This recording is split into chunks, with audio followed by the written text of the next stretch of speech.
Good morning and welcome to Frontiers of Knowledge segment of Dr. Lamba's Awakening Core.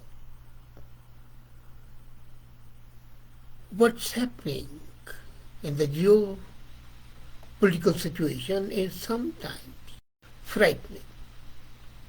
There is unthinkable, beyond imagination, the spectre of the nuclear weapons is again looming large. And as commented by our friend Mr. Singh Jaspal, this is just not going to be used. People remember Hiroshima and Nagasaki. And it's just a mark of showing your power. And my response was that there is no limit to the acts of lunacy.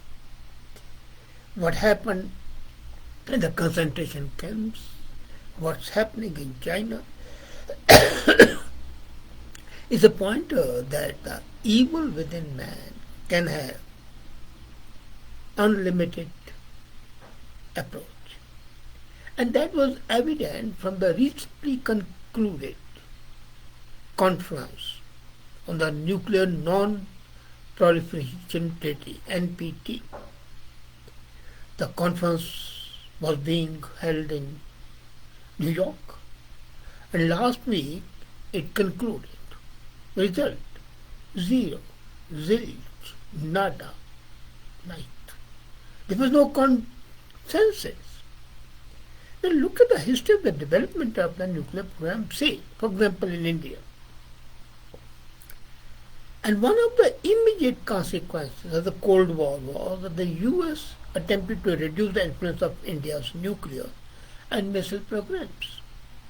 India conducted nuclear tests in May 1998 and tried to manage the global consequences of the test. The Indian-US Nuclear Initiative of July 2005 finally produced a framework that brought to an end India's extended conflict with the NPT system. Now, what is NPT?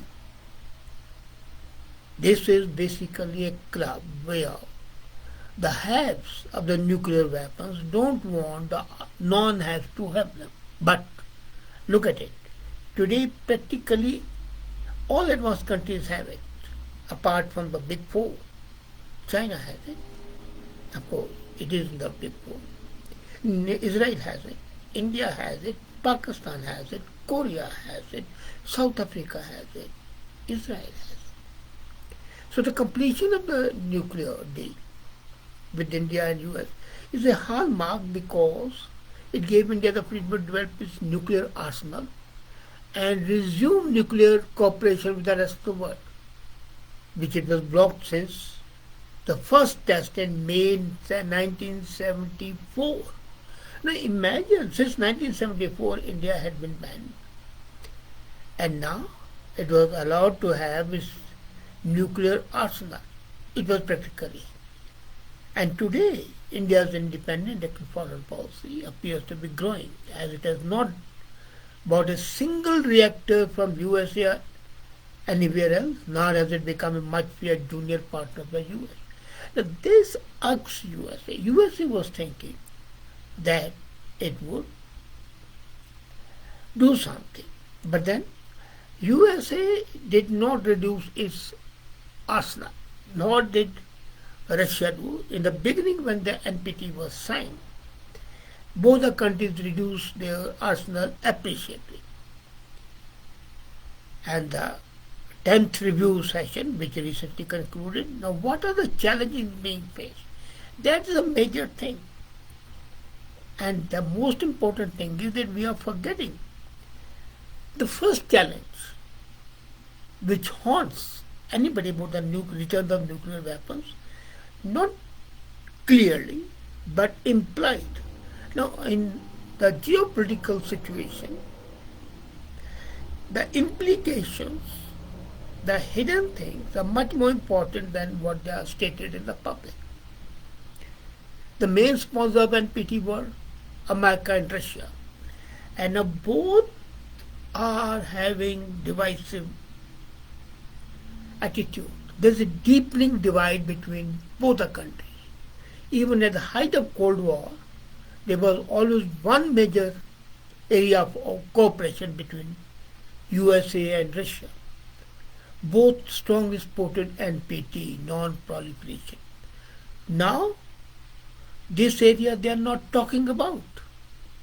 If you remember, the Ninth Review Conference in 2015 ended without any agreement because it was over the major difference over establishing a Middle East zone free of economic, free of weapons of mass destruction. That means at that time they didn't agree. Now 22, they have not agreed.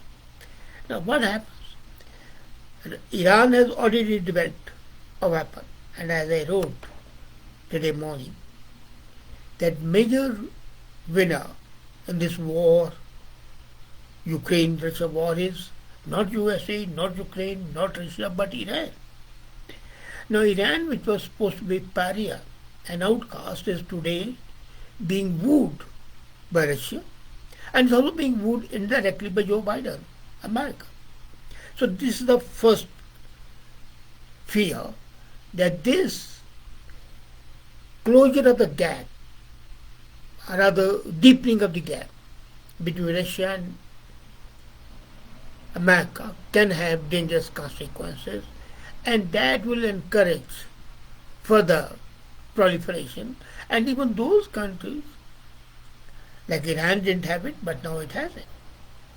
Second matter of concern, that non-nuclear states parties usually complain about the lack of progress in implementing the disarmament provisions of NPT.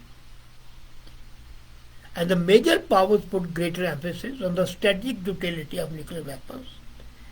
And rather than reducing the number, they talked, well, this is a deterrent, as Mr. Singh pointed out.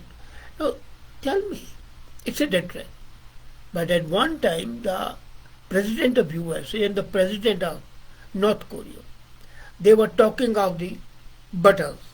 One saying, well, he has a button and he can destroy New York or San Francisco. Other saying, mine is a major button. Forget it. That it's a lose-lose game. It's not a win-win situation. It's a lose-lose situation. So the major powers now are putting emphasis on static utility of weapons rather than reducing the number. And until and unless you reduce the number, as a matter of fact, already there are sufficient weapons. And as I talked in one of my programs here, that if 500 bombs are thrown, the whole world will be annihilated. That's it. And today we have more than 22,000 bombs ready. And the third matter of concern is the invasion of non-nuclear states by a nuclear weapon power. Ukraine is a non-nuclear state, but there is a nuclear plant which is now being occupied by Russia. Now, there are a whole series of the questions which are arising. First is the real fear that the China might decide to show its nuclear power while seizing the territory of its neighbors. And which are those neighbors? Taiwan is first. And Taiwan yesterday fired on the drones of China. So danger can be there. Second is India. And both the countries are nuclear power. But then China can always seize this opportunity. One good thing which has emerged is that China and India and Russia have combined to have the military exercises in September. So that might create some bonhomie, some friendship, but the danger is there. The second question that troubles me is the America's Asian allies worry about the US ability to enforce the nuclear umbrella. You see, China is today controlling 7 out of 11 sea lanes in Asia. So it can stop the entry of the destroyers anytime, US destroyers or naval ships. 7 out of 11 sea lanes are there in Asian waters. 11 are there, 7 are being controlled by China. Now come to the Pacific. I'm not talking about the Indian Ocean, but the Pacific now. Out of the 15 sea lanes, 11 are controlled by China. So basically, China is ruling the waves. It's no longer Britannia. It's no longer the eagle of USA. It is the hammer and the sickle of China. So this reduces the possibility and the probability of US naval coming to this part of the world and giving its umbrella to protect the non-nuclear states like Philippines, Japan, Taiwan, Indonesia, Thailand, etc. So this is a problem which is, and then what has happened? The countries without declaring have started increasing their production of the nuclear weapons. Both India, Israel, Pakistan, they are hell-bent. Now the fourth matter of concern, China's political campaign against AUKUS arrangement has found some importance in Southeast Asia. AUKUS is Australia, UK and USA. Now these three countries formed a triumvirate, a three-power coalition. And that has not been liked by many people, not even in Southeast Asia. And this basically violates the provisions of NPT. Now when NPT is violated directly by the largest exporter of NPT, then the suspicions would be there and they are justified. So what has happened? China has continued with the campaign against AUKUS, even though the NPT permits the non-nuclear states to develop nuclear naval propulsion. So now the demand is more for the nuclear submarines. And they will have a capacity to launch. They may not launch themselves, but they will enable their friends and the protectors to launch. Then Indonesia and Malaysia, two major countries, have raised concerns about the implications of AUKUS deal for the NPT. And now both the countries, especially Malaysia, they say, well, why not? We'll also go in for nuclear weapons. So look at the situation now in India. Pakistan, anti-India, has nuclear weapons. China, anti-India, has nuclear weapons. Malaysia, not favorably inclined to India, as the only country which criticized India in OIC meeting, apart from Pakistan, of course, is going to have nuclear weapons. So it's being surrounded by the nuclear weapon countries. And what the government of India doing? They are still not been able to form a strategy on this. The fifth consideration, it's coming back in consideration that there's a growing challenge of the climate change. And the nuclear power is coming back. So that nuclear power should replace the fossil fuels. So people are forgetting that the waste from the nuclear is much more difficult to be controlled, and the plans were first they used to put them in the lead containers and sink them in the ocean, but there was ultimately, so they thought of sending into the space.